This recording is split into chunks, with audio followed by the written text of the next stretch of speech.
quatrième étape de notre voyage en période d'épidémie avec le docteur Ariel Toledano, auteur de Réflexions talmudiques par temps d'épidémie chez InPress. Après avoir évoqué la contagion et certaines mesures d'hygiène comme le lavage des mains, je souhaiterais que nous parlions de la vulnérabilité de l'homme et du besoin de sagesse. Docteur Toledano, comme nous tous, vous avez été stupéfait par la survenue d'un événement imprévisible. Nous étions persuadés que les problèmes infectieux faisaient partie de l'histoire de la médecine et que la science allait nous protéger. Et vous évoquez, pour les médecins, la nécessité d'une part d'irrationnel dans un monde rationnel. Et vous écrivez, la compréhension du monde ne peut se réduire à la sphère de la connaissance logique. Oui, ça c'est quelque chose que j'ai souvent écrit dans plusieurs de mes ouvrages. C'est vrai que c'est toujours difficile quand on est un médecin et rationnel de croire qu'il y a une part quand même d'irrationnel dans beaucoup de choses de nos vies. On l'a vécu quand même, ouais. le débat entre les scientifiques l'a montré, ça, quand même. Non, mais tout à fait. Donc ça, c'est très intéressant, c'est ce débat des scientifiques, parce que c'est important qu'il continue. Ça, les scientifiques ont toujours abordé sous la forme de controverses, de contradictions dans leurs propos.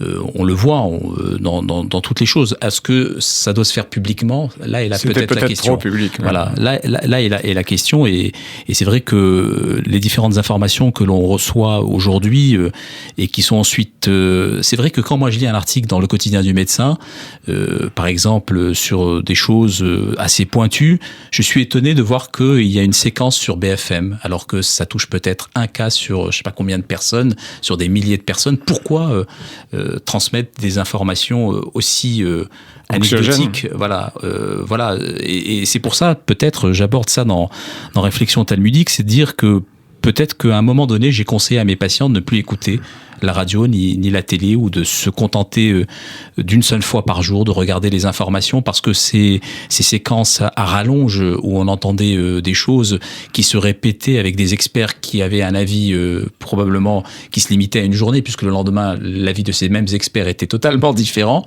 Donc oui, ça amène à se dire il faut peut-être prendre du temps, savoir dire je ne sais pas, c'est quelque chose qu'on a du mal à dire quand on est un expert, mais je crois que il faut le savoir, il faut savoir dire. C'est vrai que pendant toute cette période, vous savez, j'ai été en relation, ça m'a beaucoup aidé d'ailleurs, avec un de mes anciens professeurs qui était le professeur Henri Atlan.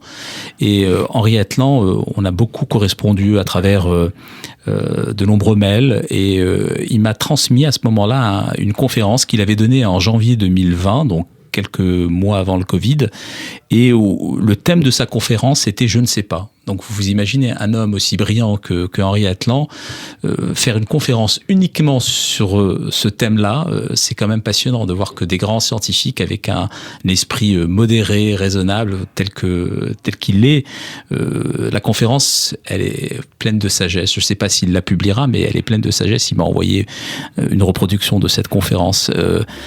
Tout ça pour vous dire que, voilà, oui, je crois que on n'est pas dans un monde où, et d'ailleurs c'est ce qui a peut-être perturbé beaucoup de gens, c'est que tout ne peut pas se prévoir, que les algorithmes que nous avons mis en place depuis plusieurs années n'ont pas prévu ce type d'événement, et que la vie est à sa manière totalement imprévisible, et c'est ce qui fait probablement cette vie, c'est que on peut constater que c'est un des axes de la vie, cette notion d'imprévisibilité. L'épidémie rappelle la vulnérabilité de l'homme. Un tout petit virus a déstabilisé toute la planète. Alors j'aimerais que vous nous parliez parce que je l'ai trouvé dans votre livre, l'arrogance de Titus, qui en 70 après Jésus-Christ détruit le deuxième temple, mais il est terrassé par un Yatouche. Tout à fait, un Yatouche. Alors j'ai volontairement laissé ce mot qui est de l'hébreu. Dans l'hébreu moderne actuel, c'est un moustique. Mais un moustique un peu spécial. Ouais, un moustique un peu spécial. On y viendra. C'est une histoire très intéressante que j'ai trouvée dans le traité du Talmud Gittin 56b. Et en fait, c'est une histoire que j'ai voulu raconter dans un texte où je parle de l'humilité, et cette humilité évidemment de l'homme, mais également du soignant face à un corps qui est parfaitement complexe. Et c'est quoi cette histoire? On voit Titus. Alors Titus, c'est celui qui, le personnage, cet empereur romain, qui va rentrer à Jérusalem, tout fier d'avoir colonisé, détruit le temple, et la première chose qu'il va dire, paraphrasant une expression du Deutéronome, il va dire: où sont les dieux, ce rocher qui leur servait de refuge, d'expression disant que Dieu avait abandonné ce peuple puisqu'il avait été terrassé par les légions romaines. Et à ce moment-là, Titus va profaner le temple de Jérusalem. Donc c'est ce qui a constitué cet exil, ce deuxième exil en tout cas du peuple d'Israël à ce moment-là. Et Titus va rentrer à Rome avec évidemment toute cette histoire, les ustensiles du temple de Jérusalem, et il va rentrer à Rome, et pendant sa traversée sur la mer, la mer va être très agitée, et à ce moment-là, Titus va avoir une réflexion qui est relatée dans le Talmud. Il va dire: il me semble que le Dieu d'Israël n'a de puissance que sur la mer, qu'il attende que je sois sur la terre ferme, et qu'il s'attaille qu'à moi, qu'il me livre bataille. Et il évoque évidemment l'histoire de Pharaon, vous savez, où Pharaon a été s'est retrouvé est mort englouti dans les eaux de la mer Rouge. Et vous avez donc ce Titus pétri d'orgueil qui veut s'attaquer à Dieu, et donc à peine arrivé à Rome, il descend de son bateau, et là un petit moustique rentre par la narine, et a priori, d'après ce que raconte le Talmud, va lui causer d'énormes soucis sur le plan de sa santé.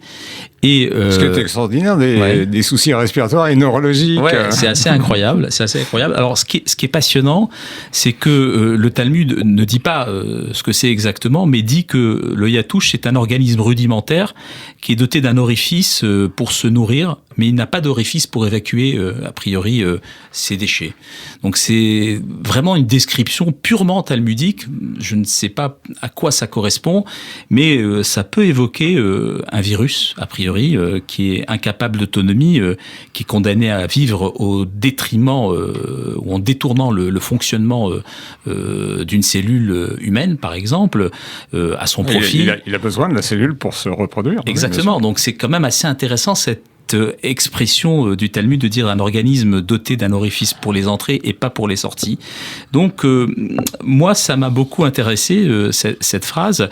Et ce qui m'a beaucoup interpellé aussi, c'est qu'on retrouve cette expression yatouche dans un autre traité du Talmud, qui est le traité Sanhédrin, à la page 38b. Et là, on dit à l'homme, comme il a été créé que le 6e jour, donc après que toute la création a été créée, si un jour il a par malheur envie de s'enorgueillir, il veut être pétri d'orgueil, il se rappellera que le yatouche, ce petit moustique, a été créé avant lui, donc ça calmera ses ardeurs. Donc notion d'humilité très importante à rappeler, aussi bien pour tous les êtres humains et évidemment pour le soignant.